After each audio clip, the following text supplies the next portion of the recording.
Hi, I'm Laura, and I'm here to talk about audio perceptions for course SE 502. So, audio perceptions are the way the listener perceives not only what is being said, but how it is being said. So, they're making judgments on the speaker based on their own experiences, cultural differences, and biases. We're human. We all have biases. Sometimes we're unaware of those biases, but we're all, we all have that. We all do that.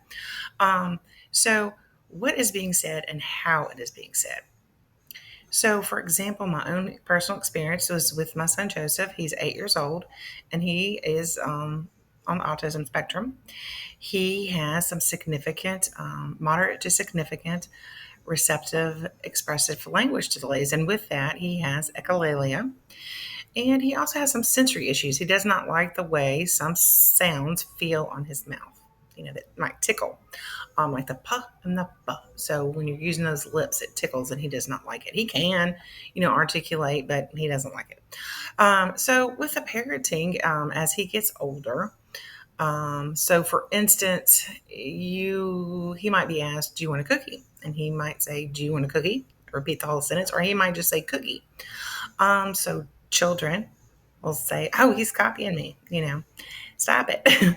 And adults that don't know him, there might be, "Oh, is he being smart with me? He's a little, rude little child. What's going on?"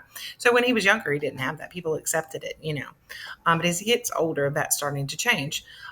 So that's one example. Another example, that how I would explain it to a non-educator would be, some people have accents like I do, right?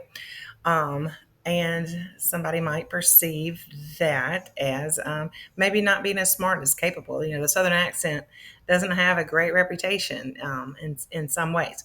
So somebody, may perceive me as not as smart or capable as them, right? Um, Another way would be, a very young child might say wabbit instead of rabbit. And so that's an articulation issue that's really cute when they're young. But as they get older, they're going to start to begin being corrected, maybe criticized, maybe laughed at, maybe mocked. So as you get older, those perceptions change, right?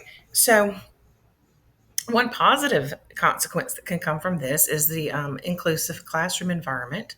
When peers and educators are aware of speech sound differences, it creates a more compassionate and empathetic learning environment where children are encouraged to participate.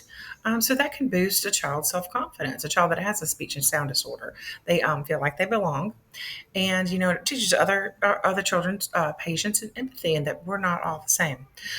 Some negative consequences are that a child, may begin to start speaking less because they are maybe embarrassed, self-conscious. When they're the young child, an elementary age child, it's more acceptable, right? But they will begin to get criticized, and they maybe start participating less and less. The middle school years, they become very self conscious. Those years are hard. They're self conscious about everything, right? So a child with a speech sound disorder may not be willing to participate in class.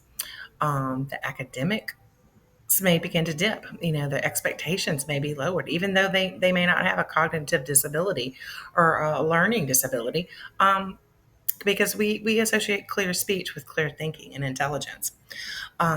As high school and beyond, it could affect job prospects, right? And going on interviews, you might not do too well on an interview. The ways the interviewer might perceive you, or you may not feel comfortable going and just not try. And then the social activities, you may not want to participate, or you may be mocked.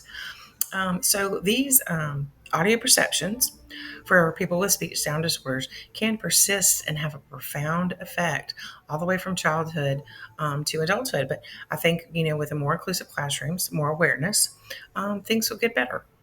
Thank you.